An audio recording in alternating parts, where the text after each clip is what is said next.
La dette en soi, tout le monde sait ce que c'est-à-dire si vous me prêtez de l'argent, vous avez une créance sur moi et moi j'ai une dette à votre égard. Alors au niveau des dettes publiques,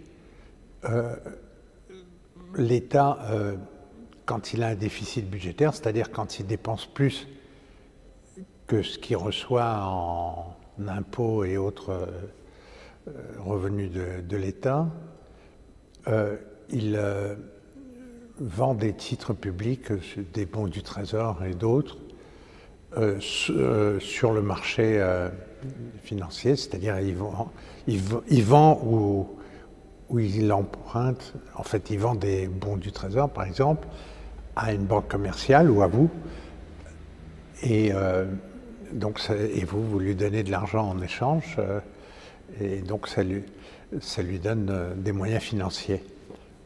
Ensuite, ces dettes peuvent, c'est-à-dire ces titres publics, peuvent être rachetés sur ce qu'on appelle le marché secondaire, c'est-à-dire le marché secondaire, c'est le marché non pas entre la banque centrale et l'État, mais là où interviennent toutes les banques, toutes les institutions financières, parce qu'actuellement dans le système européen, la banque centrale, c'est-à-dire la BCE, n'a pas le droit d'acheter directement à l'État, ni du reste la Banque de France.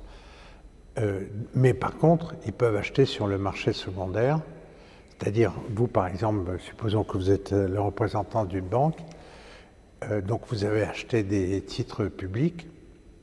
Si vous avez besoin d'argent à votre tour, vous allez les revendre ou les mettre en pension auprès de la Banque centrale qui va vous donner des euros à la place.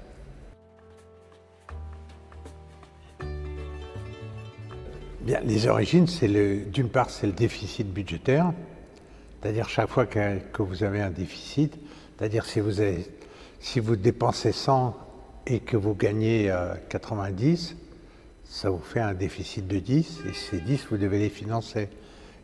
C'est ça la dette.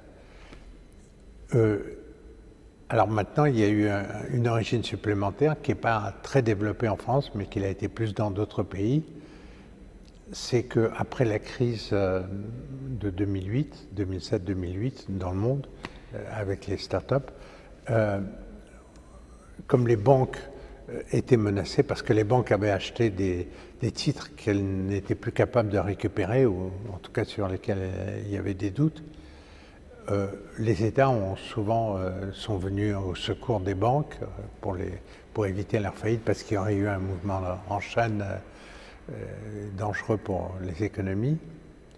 Et donc une partie des dettes publiques viennent de là. Mais l'essentiel, ça vient d'un déficit budgétaire.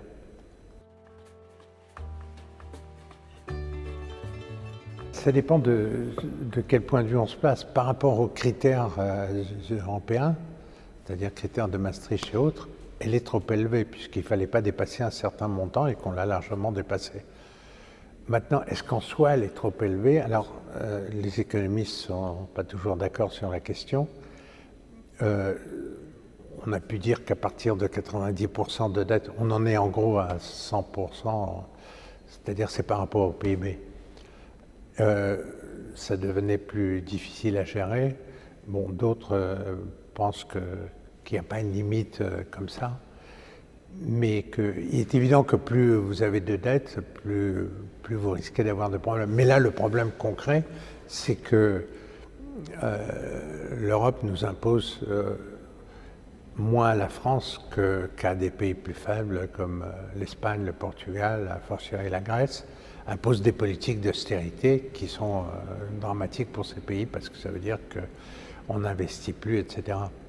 Donc ça, mais même la France, on n'a pas vraiment les coups des franges. Par exemple, si on voulait développer massivement des investissements pour développer la formation, les nouvelles énergies, etc., on aurait du mal à le faire dans la situation actuelle. Donc de ce point de vue-là, elle est trop développée, oui.